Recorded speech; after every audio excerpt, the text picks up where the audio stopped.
The growth of any economy is benchmarked by the ease of attracting and doing business. In the 2015 World Bank Ease of Doing Business report, Kenya ranked at position 136, which was a slight improvement from last year's 137. What were some of the factors that led to this ranking? Here is more. Recently, the World Bank released the 2015 Ease of Doing Business report, which saw Kenya's ranking improve marginally. We have improved on last year's position from position 137 to 136, so an improvement by 1 point, notwithstanding the fact that significant number of reform agenda that were going on in the last 6 to 9 months have not been reflected in the results of the survey that has been released.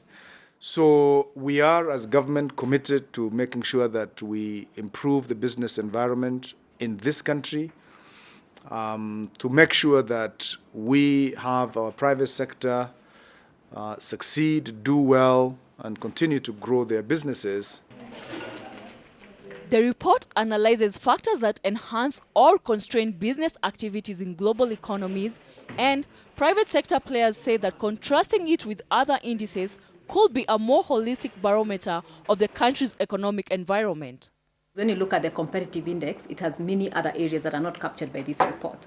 And so if you only focus on one report alone, you may forget to look at other areas that could bring your ease of doing business down or what attracts investors into the country. So it's important to look at this, look at where we're doing well and where we're not doing well, and then also compare, take other reports and use that to also say what else can we do that is not captured in this report. Because as we said, it's only 10 areas.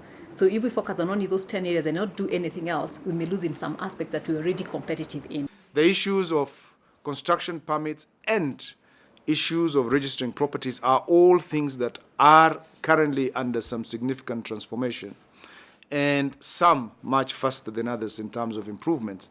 And so what we are doing is to make sure that areas where we believe are becoming an impediment to business growth are dealt with and addressed as quickly as possible. So if permits are high, we are discussing with the relevant authorities, the counties, to make sure that some of those permit costs are reduced. But what really has contributed significantly to these rankings generally is how much time it takes.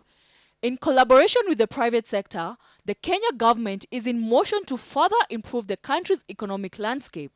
So what we do, we take the role of the private sector and say, these are the things you need to do as private sector, and this is what government needs to do so that that index can improve. So what we did, the first roundtable with the president in February, we took the worst 4 and looked at those, and one of them, 2 of the ones I can tell you have improved, and which you'll be seeing in the 2016 report, is getting electricity. Connecting electricity used to take, for business, used to take about 60 days. It's down to 30 days now.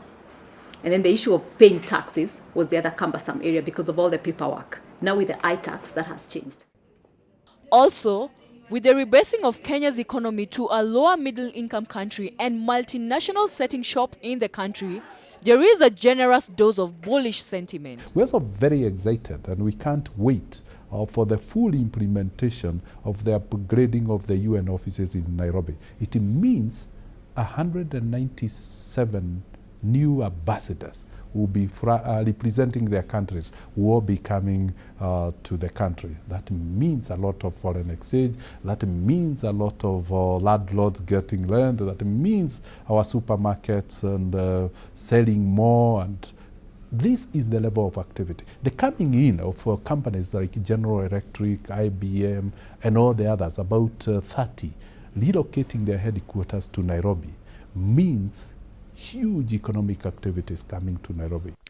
After all is said and done, a favorable business climate will eventually have a trickle-down effect to Kenya's economy at large. We will not be able to do something and then everybody is happy tomorrow. It's got to be a continuous improvement. It's got to be recognition that there are challenges.